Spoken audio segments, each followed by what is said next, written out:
All right, beautiful people, we're here to talk about that Chelsea game, believe it or not, and also talk a little bit about Man United. So, what are you people saying? Chelsea 2, Fulham nil, away from home. Chelsea got the goal. Chelsea, Modric scores, and also Broja scores. Thank you so much for being here. Everybody, hit that like button. I got 70 people already here. Hit that like button for me, please, because it goes a long way having the like button lit underneath your live chat. It helps me massively on this channel to build an audience, of course, and to go to more people. So the like button is a mandatory if you're watching me. But Chelsea 2, Fulham 1, we're going to talk about that, and also we're going to compare it to man. I'll be joined by the Winter Surfer. I'll be joined by Staffy later to compare Chelsea to Man United. But people, I got my notes. And I spoke about the game on Never a Foul. Thank you for everybody that joined me from Never a Foul. We have 80 people here. Hit that like button for me, please, people, because it goes a long way. Listen, where do I start? I start with Caicedo and Enzo playing like an actual 200 million pivot. Believe it or not, they really did. I thought Caicedo was sensational. I thought Enzo Fernandez was so good to advance forward with the ball and playing the passes. I thought they were so good. I'm just full of praise for Chelsea today because you don't have the ball away from home, hostile environment, and some of the players were so calm, the younger ones. Enzo is young, Caicedo is young, Cole Palmer is young, Broja is young, Modric is young, and they were composed and they were good. They weren't bad at all. Believe it or not, they weren't bad at all. They were so freaking good. And I liked what I saw from Chelsea. Is it sustainable? I will talk about it in a bit. But as of now, let me tell you that this looked like players are clicking. This looked like players are actually playing good football. This looked like players are, yes, we're buying into this. I'm finding my teammate. I can pass to my teammate. Cole Palmer can play football. 100% can. And he did today. So it's as simple as that. He did play good football today, Cole Palmer. I thought he was the key in that first half.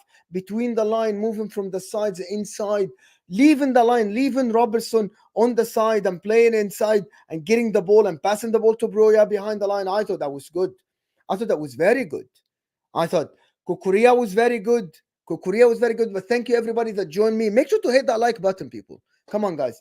The like button is a mandatory thing on this channel. So hit that like button to get us to 1,000 subs. If you haven't subbed to the channel, please subscribe to the channel. If you hit the like button, we'll go to new people. And actually 100% will get more subscribers. It's road to 1K on this channel. So hit that like button. We got 81 people here, so I need to see 80 likes at least.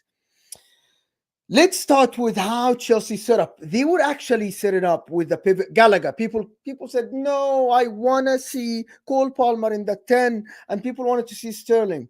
Cole Palmer was all right from the right side, wasn't he? Gallagher was good in the press. So yeah, it proved that Gallagher can press, and with the right people behind him, that he can control the ball. He doesn't have to hold the ball. Conor Gallagher didn't have today to hold the ball. I said on the terrace that if it clicks for Chelsea, especially passing between the lines and especially isolating Modric, I'm going to talk about what Modric did today, it will work. It will work. They look like a well-drilled team, but the problem is some of the players, they weren't on it. Some of the players, it wasn't clicking for them. It wasn't going forward for them. So that made a difference. So Modric today on that left side started a little bit slow, but it looked all right. He looked all right after that because he had a couple of long touches that went to goal kicks, a couple of not great touches, a couple of not great passes. He had a shot that he skied a shot. And then after that, that goal he scored and that pass from Levi Colwill, that looked absolutely magnificent. Believe it or not, it looked so freaking good because that pass was inch perfect and Modric chested it down and it looked good. Can this be sustainable? That's the question that we asked to Never a Foul. Can this be sustainable? Can Chelsea play a counter-attacking football or a transition-based football where you sit behind the ball, wait for the opposition to make the mistake, and then you go? Is that something they can do? Tell me in the chat, do you think that's sustainable or not? Man of the match, Gallo Dog, maybe, I don't know if I can say that he can be the man of the match, because I thought that Cole Palmer was immense today. He was so freaking good. So I thought that he was so freaking good today, Cole Palmer. So I don't know, but is it actually sustainable? Is it actually sustainable that Chelsea can play this football? So they have a really tough fixtures coming up. The defense was very tight, as Phil B is saying here. It was very, very tight, of course. People are saying, let me go through the comments to see who's here, of course. Poro is saying, big up, Mo, thank you so much. And starts with Steve, of course, he was with us, so never a foul. Big up, Steve. Onana United, bro, where are you? I started a little bit late. LFC for the double, late, but earlier than any Hossam stream. Of course, Phil B is here, never a foul, never on time. Phil B is saying here, the football corner from Saad. Thank you, Saad, for that. Guys, hit that like button. Start was saying Inter and Benfica is going to be really tough. But yes, it's going to be tough. So I think, in my opinion, that this can be sustainable. However, it can be a build-up for something. It can be a build-up for something, in my opinion. Chelsea can build on this. You don't have to have 70% position, because you need spaces for the likes of Mudryk, for the likes of Cole Palmer. You need a little bit of spaces, right? You do need some space. So this is something that it's sustainable, but they are a young team, so they need a little bit of training. I get what you're saying. So when Nkunku comes back, it's going to be a little bit different. I think when Reece James comes back, if Chilwell comes back, and people don't like Chilwell, Badiashile comes back, I think it's going to be a little bit different. But I actually think that this can be all right for Chelsea. It doesn't have to, it's not doom and gloom. People want to say it's doom and gloom. I think it's actually, it can be all right. It can be all right for Chelsea. Big up for everybody that is here. I'm going to be joined by the mighty Winter Surfer to have a say, of course, with me, and we talk about it. It's the first time actually on the channel that I have someone with me. Winter Surfer is here with me. Big up, my man, for being here. Welcome to Judge Mo channel. It's the first time for you here. Thank you so much for being here. But pleasure. Thanks for the invite. Points. Yeah. Defensive. You had less position for the first time this season in a football game. Transition football, counter-attacking football. Were you happy with the style of play, or you're just happy with the result? Both. I said it previously, I think it was on Sad's channel. I said that Broja goal, I'd want that in the next two games and win 1-0 ugly, but have a goal like that. That is so shithousery that we just get the 3 points. I was all about the results the next two games than the performance, because I think if you start getting wins, the performances come with it. It builds up the confidence, you're getting more wins. But today was a very good performance. I don't know if it was our best performance, but it might be our best because it ended up with a win, right? And that's the difference. Do you know what I mean? We played well this season, but we haven't won. That's the thing. You played all right. We haven't. Yeah, we played well in bits, but we haven't put like a consistent run in any game. We played like good 20 minutes here, half here, stuff like that. Today Today, I think I don't know what Fulham were doing. I thought Fulham would actually take the game to us, seeing what everyone else has done or something like that. They tried. But I think the midfield helped, and even with Gallagher in there, I'm not Gallagher's biggest fan, but he played very well today. He played his part in there, and that allowed. And also thought that. Listen, I thought Jackson's played okay this season, but I thought Broja made a difference because he's a different type of forward. Yes, he's that forward that's it's that point where he will stay up further than Jackson. Well, Jackson likes to drop a bit and collect the ball for me a bit more, whereas Broja likes to be the point. So he's that an established point up there for the others to work around, and I think that's better for us in long term, in my opinion. But guys, good game. Yeah, it was good. It's a good win, guys. We're gonna be joined by Staffy TV as well. Staffy's here with us to talk about Chelsea, comparing to Man United, of course. Welcome. Listen, people, there is all 75 people here, and there's only 35 likes. That's embarrassing. So I need everybody to hit the like button. Freeloaders. These freeloaders and bozos, press the like button, you freeloaders. Unbelievable. Mo's starting up his channel again. He's now doing daily content. Come on, smash that like button and get him to 1,000 subs. Let's do this. Come on, smash the let's like do button. this, people. Staffy, Chelsea, 1 point behind Man United. Let's talk about the game first. You watched the game? Yes. I missed some of it, but for the majority, I kept an eye on it. And I saw their goals for sure. I saw that Mudryk went off with an injury. Listen, did you guys talk about the game yet? We're talking about the game. We haven't finished yet, of course, but we are talking about the game. But okay. I thought you already did. I thought, and you were asking me for no, my opinion. No. We are. I just started like 12 minutes ago, and people are here with me. And listen, Chelsea for the first time played transition football, counter-attacking football. They left the position to Fulham, and they looked all right. Mm-hmm. 2 goals in like what, a minute and a half? 2 goals in a minute and a half. Of course, the second goal is all about the press. So the second goal, people want to say it's a deflection, not a deflection. It's all about picking the right moment to press the right player. This is what I'm looking. I'm looking at Pochettino putting the players on the pitch to press the right guy, and they did. Press at the right place, press at the right moment. I like that. I like from managers know exactly what to get from a game. This is it. I like that managers do that. So it's. Listen, that the Chelsea performance today was good because it clicked. That pass from Colwell proves that he went behind the line. He went behind the midfield to receive the pass, and then his pass was inch perfect. This is quality, and it's a manager's work. It's like go up when they are pressing, and he did. So I like what he said. So Staffy, I'm not sure if this is sustainable or not, but what do you think? Of them playing transition, what would it be sustainable? We've seen them, first of all, speaking of going up, the legs better go up, because I know Mo spoke about it and Surfer spoke about it. But anytime I join a stream, I always want to see the legs go up, because you know what, maybe it lifts up my ego a little bit. Maybe I think people like the button because I tuned in, but for the sake of Mo, definitely hit the like button and help that go up. And speaking about the game, listen, from what I've seen Chelsea all season play possession-based football. Sometimes it was very boring. Yeah, sometimes they created but couldn't convert. Sometimes they didn't really create enough. Today, listen, to score 2 goals in a minute and a half, whether it's transition or not, I think it's good news. Because even if you play transition football today, it shows that you can play 2 styles. Because when you were keeping the ball and you weren't winning, granted, yes, you had Nico Jackson. You wish you had Nico Williams. You had Nico Jackson playing up front, not converting these chances. You kind of had an excuse like, okay, we had the ball, blah, blah, blah. But even today, if you win in a different style, I think adaptability is a very good trait of a good team.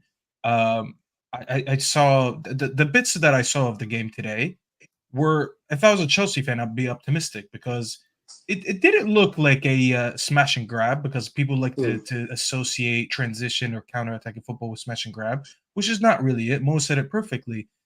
He knew that the manager knew when to press, and he knew who he wanted to press, and it just showed in that second goal. Listen, it could look like it was lucky and it hit his leg and all that, but you still had to be there to do that.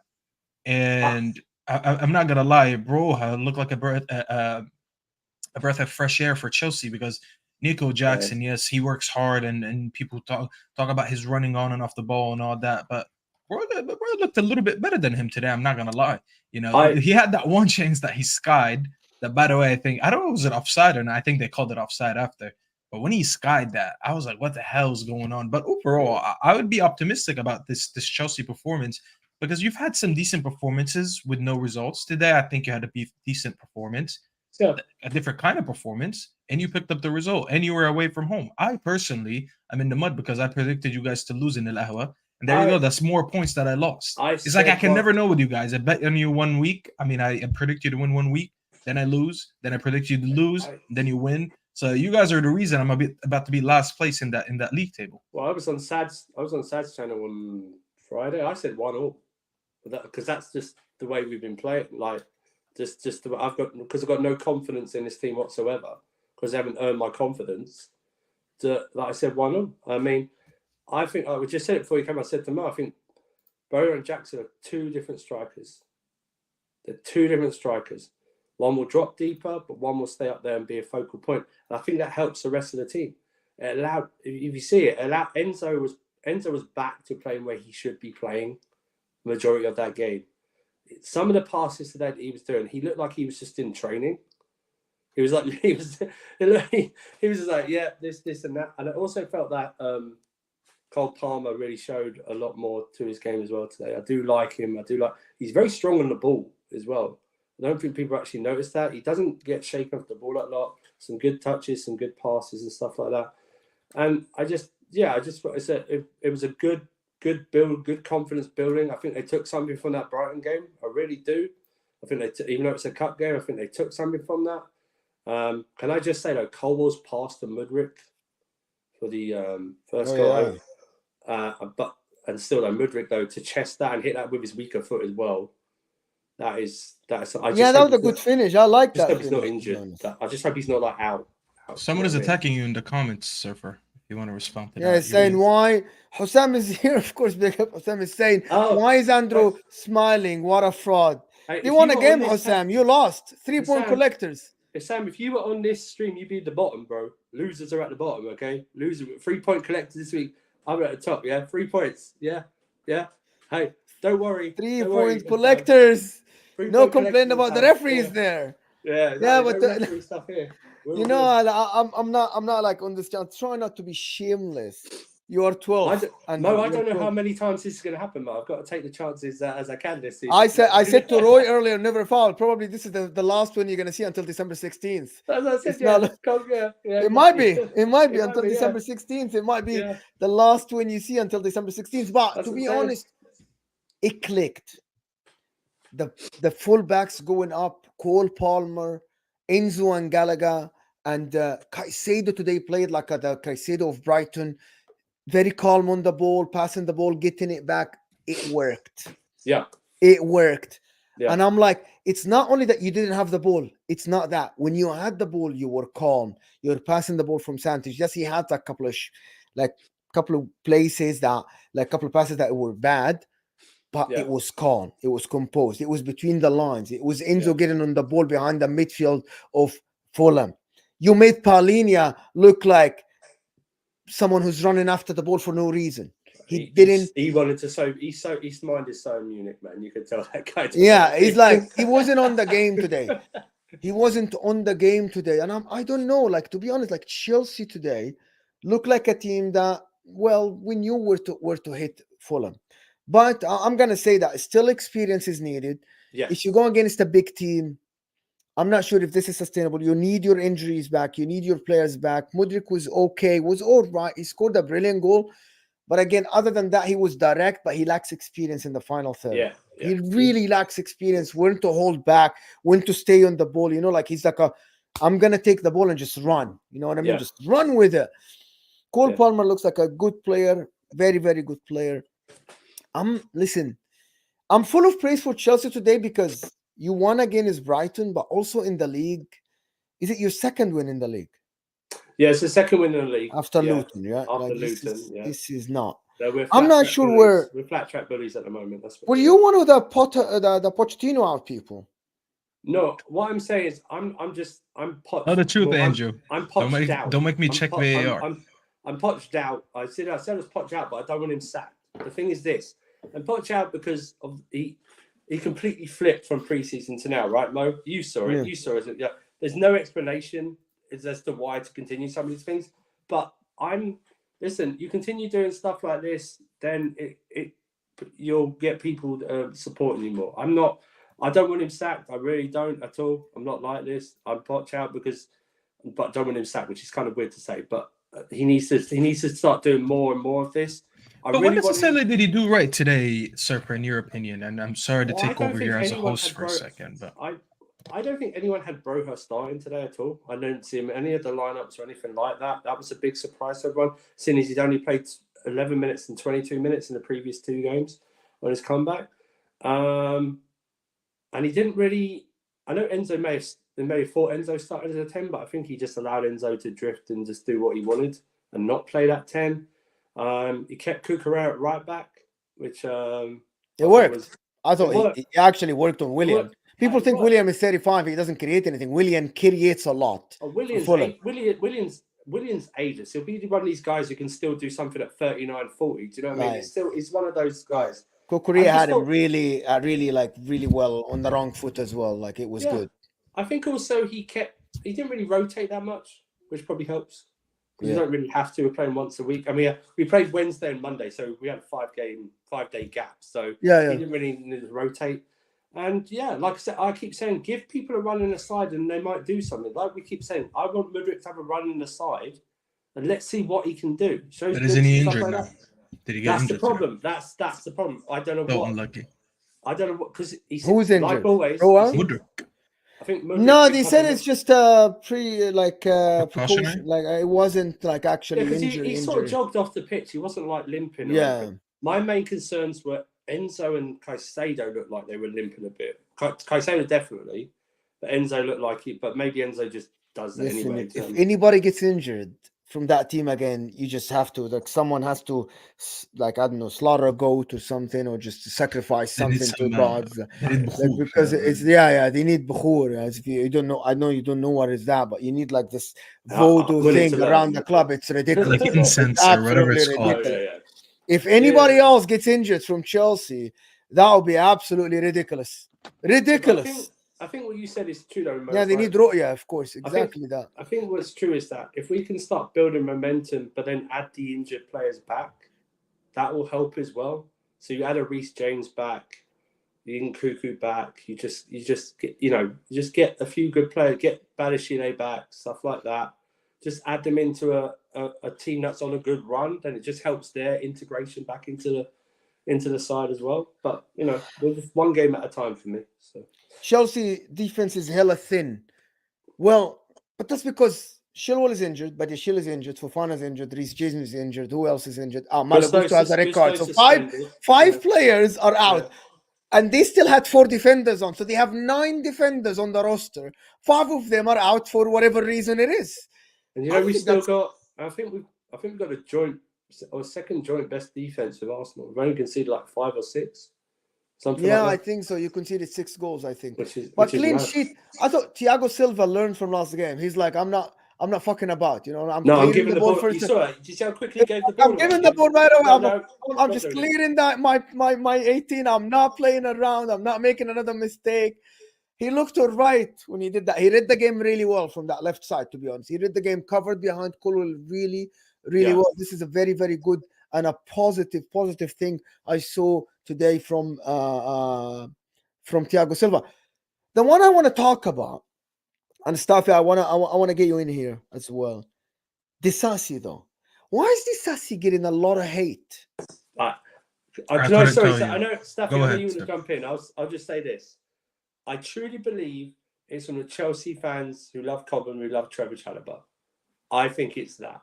That's definitely one. Literally just that. Because I think he is, because everyone has always been our worst defender. I think for me, Thiago Silva's been our worst defender this season. But no one likes to speak about that in the Chelsea fan base because it's sacrilegious. Something like we can't diss Thiago Silva because he was so worthy to come and play for us. Do you know what I mean? Like shit like that.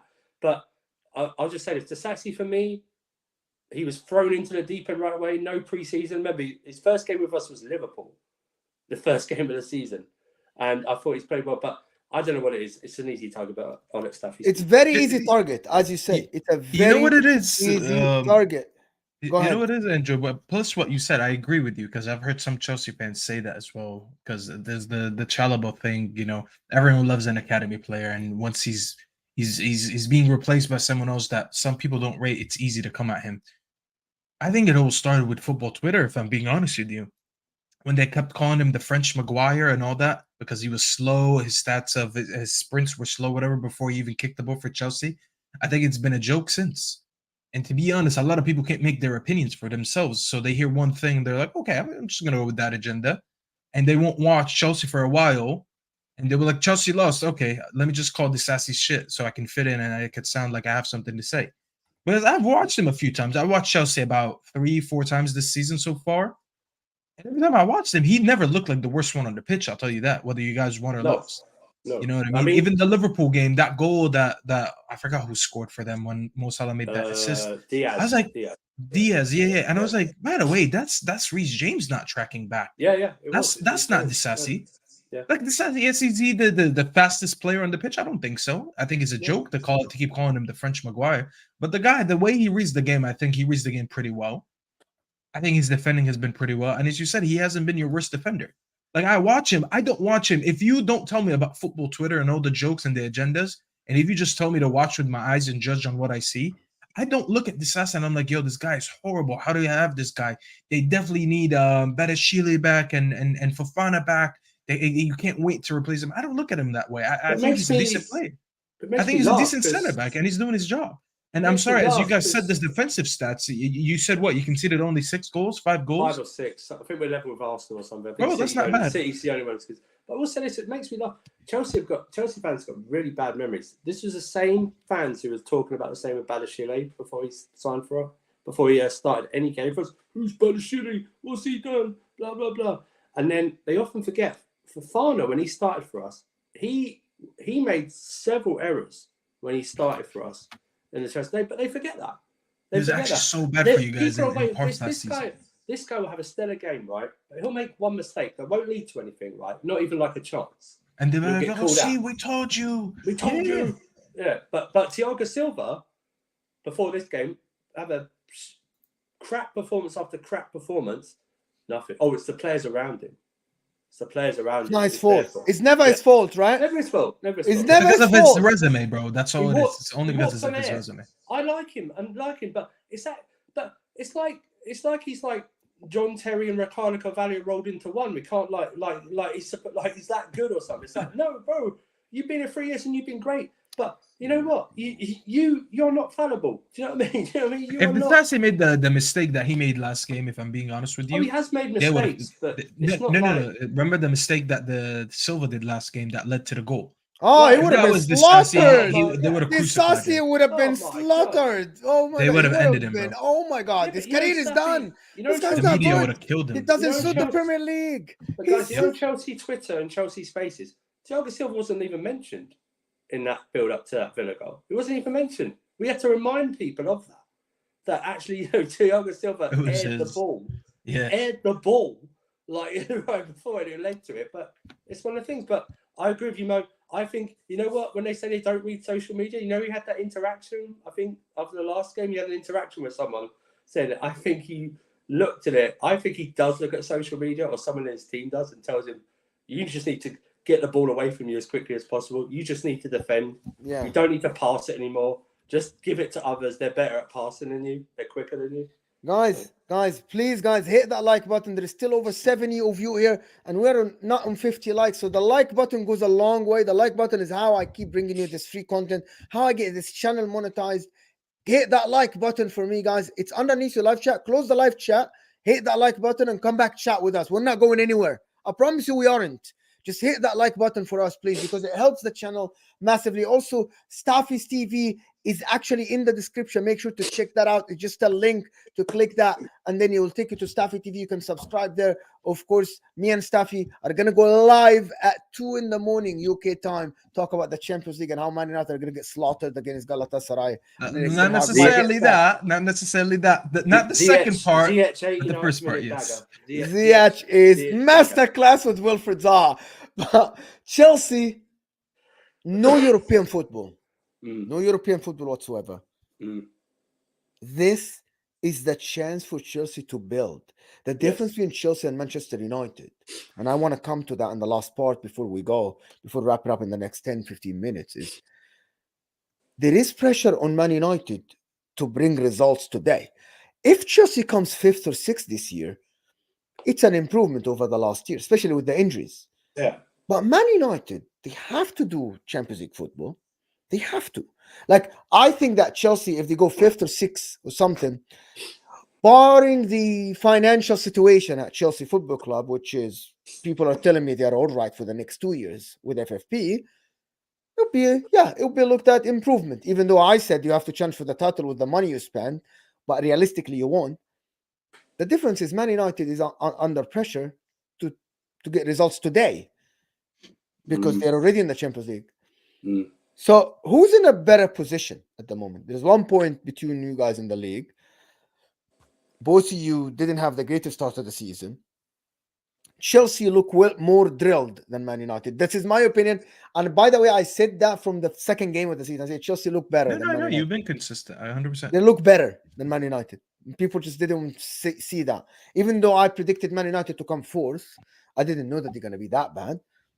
But where do you guys see this comparison? It's not. I'm not going to ask you who's going to finish higher on the table. I'm not going to ask you that. I'm just going to ask you who's in a tougher place, who's in a tougher position within the next 2-3 weeks or a month or two before Christmas. I'll go first, sir, if you don't mind. Oh yeah, so yeah, you go first, sir. Because if you're looking at Chelsea, to be fair, if you're looking at the fixtures, I swear you have a fixture. But I'm not looking. Switch, I'm right? not looking at the fixtures. Okay, I can go on the fixtures, and I can tell you that they have tougher fixtures, and they exactly. can. That was going to be my point. I'm not looking at that. I'm looking at a completely different angle here. I'm looking at this. Just if on the eye you're watching both teams, which team do you think is in a better place to go forward? I'll tell you. That's why I wanted to mention the fixtures, but neglecting the fixtures, forget who we're playing. You just have 3 fixtures. We have 3 fixtures. We're just talking about it without knowing who we're facing. I think they have it a little bit. We have it a little bit harder than them. I will be honest. I feel like even though with their injuries, and I've said that, you were there, Mo, when I said that on the terrace one time, I feel like they still have enough of their first team players to build up some type of rhythm, to have some type of football going on with most of their main players there. I think it's going to be easier to just fit in an Nkunku or Reece James when they come back versus us, where I feel like, and I'm not making excuses, by the way, I always thought it's going to be hard for us to change our style of play this season with new players that come in. And we knew we have about 4 players that come into this team and start, let alone just be a part of the squad. Them being injured for the first part of the season didn't really help, because every team goes through some growing pains, especially when you're trying a new style of play versus what you did last season. And I think some of these players still being out and delayed their comeback because of injuries didn't really help. Because at some point, I feel like the manager was like, you know what, I need to go for results because I can't get the style of football in the beginning just to, mess up a few times and learn what I got to do. And then eventually we're going to start getting results. I feel like the Arsenal game was an approach that we did. Like, we didn't try to play football that day. We tried to just win the game. We almost did, if it wasn't for that offside. Bayern game was the same thing. Burnley game was the same thing. And then maybe in the League Cup and last game, even though we lost last game, the way we lost was different than how we lost the few other games, because we were losing and looking very bad. This game, we had the ball and we still lost. It was a little bit different of a loss. I saw a few things being implemented. I saw Amrabat in the team. I saw a little bit of what the manager's trying to do, but still he can't get the result. And I'm not surprised. Obviously, I'm surprised that we lost to Palace, but I'm not surprised that we still haven't clicked. Chelsea, on the other hand, playing 1 game a week, I think it's easier for them. That's more time on the training pitch. They have more players, as I said, that are a part of their starting lineup. It's going to be easier for them to get what the manager wants to do and get there a little bit quicker. And then when they have James come back and Nkunku come back, I think it's easier to fit in 1-2 players in the way you're already playing versus us having to wait for some of these guys to come in and redo this whole thing. I hope that made sense. I know I said a lot in about 5 minutes, but I hope that made sense. I don't know what Surfer thinks. Because Man United, they have to have results soon enough. I think they have more pressure. Erik Ten Hag, the pressure of dropping Rashford isn't easy, to be honest. It's not easy. The difference is Thiago Silva, if he gets dropped tomorrow and Chelsea win, Thiago Silva himself isn't going to care. Does that make sense? Sterling sat on the bench today and he was like, yeah, all right, I'm going to come in the last 15, 20 minutes as long as we're winning. Who cares? Marcus Rashford gets dropped from Man United and it's chaos. Because they have a lot of fanboys. There's no fanboys for Sterling. No. There's no fanboys for Thiago Silva. If Badiashile comes back tomorrow, I guarantee you, Thiago Silva will get dropped or he will play 3. Are you assuming that Surfer isn't a fanboy of Sterling? Because I think we need to ask him first. No, I'm not. No. What I mean is that not a fanboy. Like, I feel like at Man United, and I'm not. There is a lot of people that like Marcus Rashford and believe that he's actually the Messiah for Man United.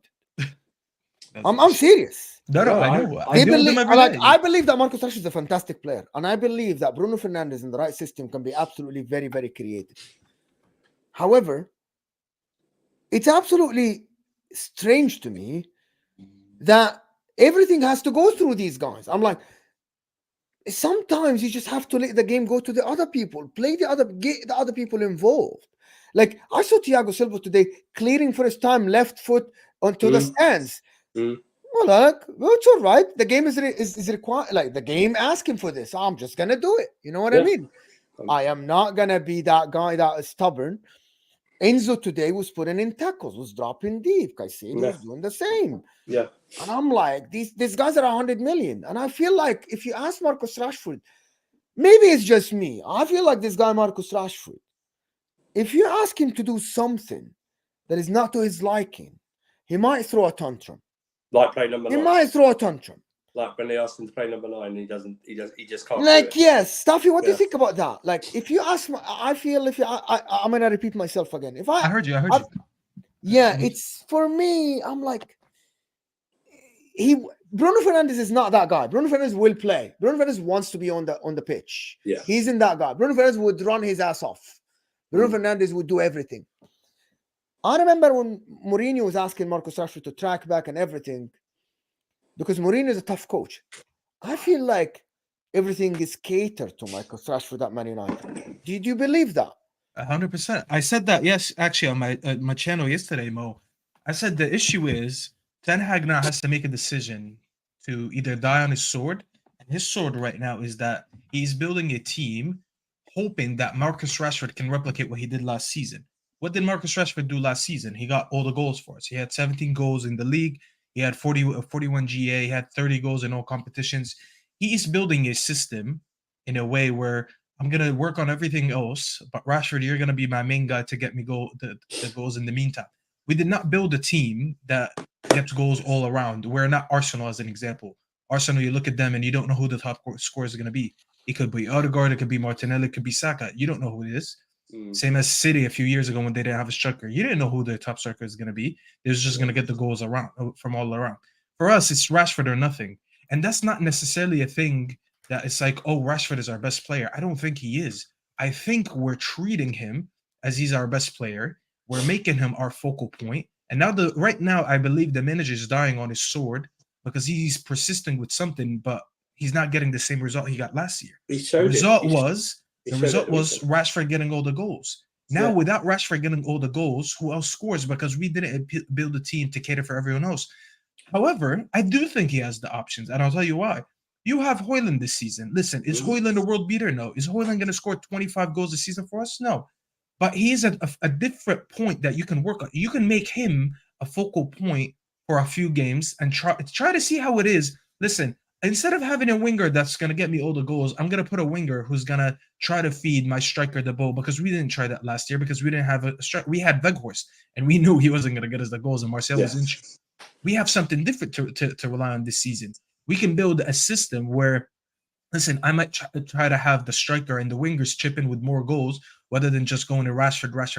Because when you watch last game, I was frustrated. We kept going down the left. Rashford gets the ball, dribbles, loses it. Again, go down the left, give it to Rashford, dribble, loses it. Yes, granted, we had Pulisic, who's not so great on the right, but it just shows you that we don't have ideas. We are not building a way, like when we're on the ball and we try to get goals, we're not really fluid everywhere else. And that's the main issue that we have. But I'll tell you one thing, Surfer, when Rashford wasn't on the pitch in that cup game, granted, I understand it was Palace B team, but you saw the team playing different. I looked at the team, I was like, that's not the same team that I'm used to. I'm seeing the ball going to Garnacho. He doesn't have anything to do, so he recycles it. Rashford doesn't really do that. I feel like we play in a system where we're highly relying on him, but he's not that guy. Like Mo said it. It's just like the issue is we have a lot of fanboys, and the manager needs to take a decision now. Like, listen, he's not in that form. He's not on his purple patch. And if I keep playing towards him, I'm either going to keep persisting until he gets the goals and then he gets in that form, or if he does it, I'm going to start losing games and I'm not going to score, and it's going to be an issue for the whole team. So he needs to do basically what Mo said. He has a decision to make. Does he unsatisfy the fanboys and save himself? or does he persist with it? And I think for his own sake, he needs to drop Rashford next game. Not drop him, but put him on the bench at least. I agree. And couple of things. If you look on Saturday, and I only noticed it when Saeed said it, I had to look back and watch a vision. Højlund got upset at Rashford on Saturday. Who doesn't? He got upset. Yeah, he showed his upsetting.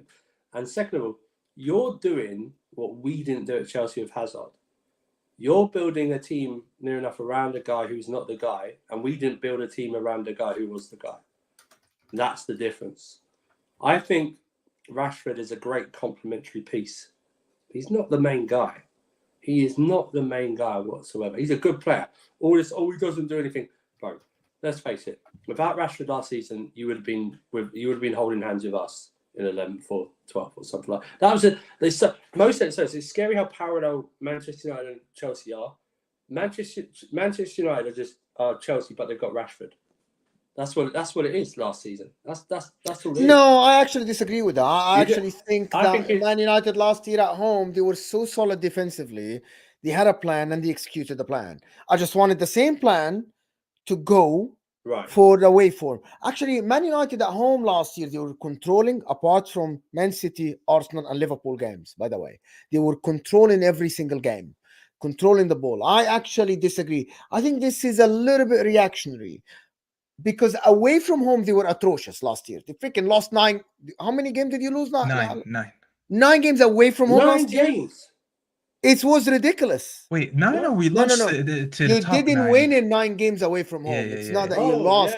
Yeah. Sorry, we didn't lose all. We had 1 draw, I believe, and lost about 8, something like that. So it was. I remember the top 9 stat. Away from home, Man United didn't look as good as home. That's why people said, yeah, it wasn't great. Manchester United lost 9 games. 8 of them were away from home. 8 of them away from home. That's atrocious. That means you completely, after you leave home and you go away, you completely leave everything behind you and you're completely a new team. Mm-hmm.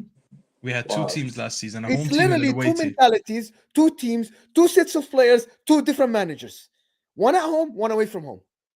Which is absolutely ridiculous if you think about it. That's mad. And that's why I said, if Man United could translate 50% of the home form they did last year, they would have been in a title race, believe it or not. Yeah. Imagine translating 15 more points.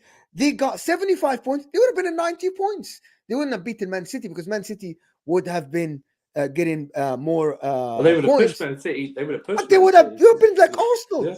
Yeah. We were 3 losses behind Arsenal. Crazy. And I said last year, I was full of praise for Erik ten Hag last year. I'm like, bro, just try to translate this mentality away from home and you would be in a very different place. But they didn't. And by the way, that's why they regressed this year. Because I think he started the season worrying about the results, more about the style of play. Yeah. Because I liked what I saw against Crystal Palace more than I saw when they won against Burnley. Yeah. That's what I said, man. We lost, but it was a different type of loss.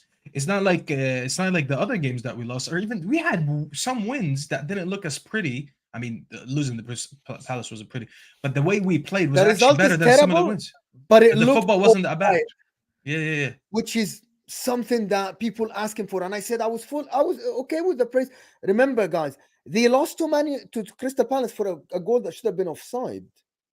Yeah, I mean, it's you played better in that 1-0 defeat than your 1-0 win against Wolves. Do you know what I mean? Our game against Wolves was worse than this. Our game against Burnley was worse than this. I know. And we got a win in both of them. That's what I'm saying. The result doesn't usually tell the full story. But what you said earlier is right. He had a real chance to make a statement in not picking Rashford or Bruno. And he did it. He missed his chance. He didn't. He went straight back to them. Even though that Palace game was probably your most complete best performance of the season by far. And it's just it's ridiculous. But anyway, congratulations to Winter Surfer for the win. 3 points collectors. Stuff say that. People, there's still over 70 of you, so hit that like button for me. Please, if you want, hit that like button for us. And the last thing I want to do, you guys, is that I want you to spam the chat with the predictions for the Man United result tomorrow against Galatasaray. I want that in the chat. People, just spam the chat. I want 70 messages. Please let me know what you predict for the result. And also after this, please make sure to check the A-listers, Hussam's stream, the A-listers on This Is Football, and also myself and Staffy will be on Staffy's TV. Staffy TV is in the description. And thank you so much, Winter Surfer, for being here. I'm just waiting for the people to tell me the results. Thank you, everybody that watched us. Make sure to hit that like button. Thank you, Staffy. And hopefully we'll see you guys soon. Appreciate everybody. And we'll see you guys soon. We're out.